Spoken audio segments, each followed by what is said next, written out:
Halo semua, perkenalkan saya Naila Athaya Raskia dengan nomor induk mahasiswa 2105672 dari Program Studi Teknik Sipil Kelas B, Departemen Pendidikan Teknik Sipil, Fakultas Pendidikan Teknologi dan Kejuruan, Universitas Pendidikan Indonesia. Video ini dibuat untuk memenuhi salah satu tugas pendidikan kewarganegaraan yang diampu oleh Ibu Sri Wahyuni Tanzil, SPD MPD. Di sini, saya akan menjelaskan mengenai konsep identitas dan urgensi identitas nasional. Menurut Kailan 2002, jati diri bangsa Indonesia adalah nilai-nilai yang merupakan hasil buah pikiran dan gagasan dasar bangsa Indonesia tentang kehidupan yang dianggap baik yang memberikan watak, corak, dan ciri masyarakat Indonesia. Nilai-nilai dasar itu dirumuskan sebagai nilai-nilai Pancasila, sehingga Pancasila dikatakan sebagai jati diri bangsa sekaligus identitas nasional.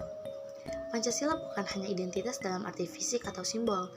Pancasila adalah identitas secara non-fisik, atau lebih tepat dikatakan bahwa Pancasila adalah jati diri bangsa. Menurut Hardono Hadi 2002, jati diri itu mencakup 3 unsur, yaitu kepribadian, identitas, dan keunikan. Pancasila sebagai jati diri bangsa lebih dimaknai sebagai kepribadian sikap dan perilaku yang ditampilkan manusia Indonesia yang mencerminkan 5 nilai Pancasila. Dengan demikian, Pancasila sebagai jati diri bangsa yang bermakna kepribadian, identitas, dan keunikan dapat terwujud sebagai satu kesatuan. Dan dengan itu, muncullah kesadaran identitas nasional. Di antaranya, yang pertama, secara historis.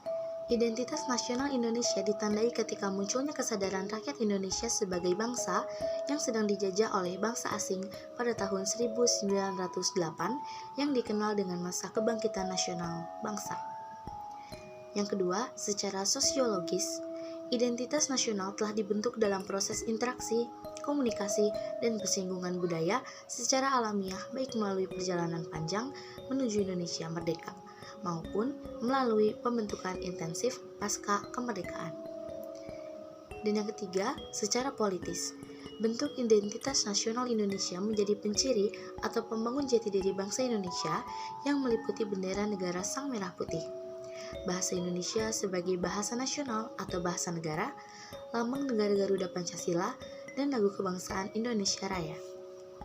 Di samping itu, terdapat faktor pendukung kelahiran identitas nasional, yaitu faktor objektif yang meliputi faktor geografis, ekologis, dan demografis, dan faktor subjektif, yaitu historis, sosial, politik, dan kebudayaan yang dimiliki bangsa Indonesia.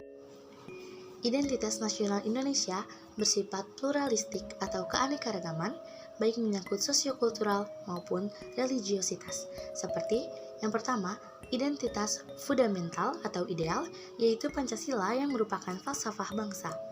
Yang kedua, identitas instrumental, yaitu identitas sebagai alat untuk menciptakan Indonesia yang dicita-citakan. Alatnya berupa Undang-Undang Dasar 1945, lambang negara, bahasa Indonesia, dan lagu kebangsaan, juga bendera, terdapat dalam Undang-Undang Nomor 24 Tahun 2009. Selanjutnya ada identitas religiositas, yaitu Indonesia pluralistik dalam agama dan kepercayaan. Yang selanjutnya, identitas sosiokultural, Indonesia pluralistik dalam suku dan budaya. Dan yang terakhir, identitas alamiah, yaitu Indonesia merupakan negara kepulauan terbesar di dunia. Identitas nasional ditegaskan sebagai komitmen konstitusional. Terdapat pada pasal 32 Undang-Undang Dasar 1945 Amandemen 4. Pemerintah memajukan kebudayaan nasional, yang berarti kebudayaan bangsa ialah kebudayaan yang timbul sebagai buah usaha budaya rakyat Indonesia seluruhnya. Negara memajukan kebudayaan nasional Indonesia di tengah peradaban dunia dengan menjamin kebebasan masyarakat dalam memelihara dan mengembangkan nilai-nilai budaya. Juga negara menghormati dan memelihara bahasa daerah sebagai kekayaan budaya nasional. Di samping itu semua, kita juga tentunya mempunyai tantangan identitas nasional di era 4.0. Seperti yang pertama, lunturnya nilai-nilai luhur dalam praktek kehidupan berbangsa dan bernegara, seperti lunturnya gotong royong, kepatuhan, membayar pajak, dan kurangnya kesantunan. Yang kedua, Pancasila belum menjadi acuan dalam bersikap dan berperilaku warga negara. Yang ketiga, rasa nasionalisme dan patriotisme yang luntur dan memudar, seperti lebih mencintai negara lain, mengagungkan prestasi negara lain, dan tidak bangga dengan bangsa sendiri. Yang keempat, Pancasila digunakan sebagai kendaraan politik dan liberalisasi politik.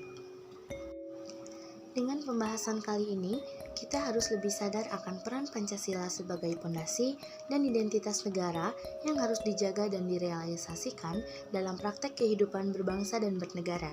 Kita juga harus memperkuat rasa cinta pada tanah air, juga mau untuk melestarikan bahasa Indonesia, bahasa daerah, dan kebudayaan yang beraneka ragam yang kita punya. Serta kita harus mempererat tali persaudaraan, bukan saling menjatuhkan.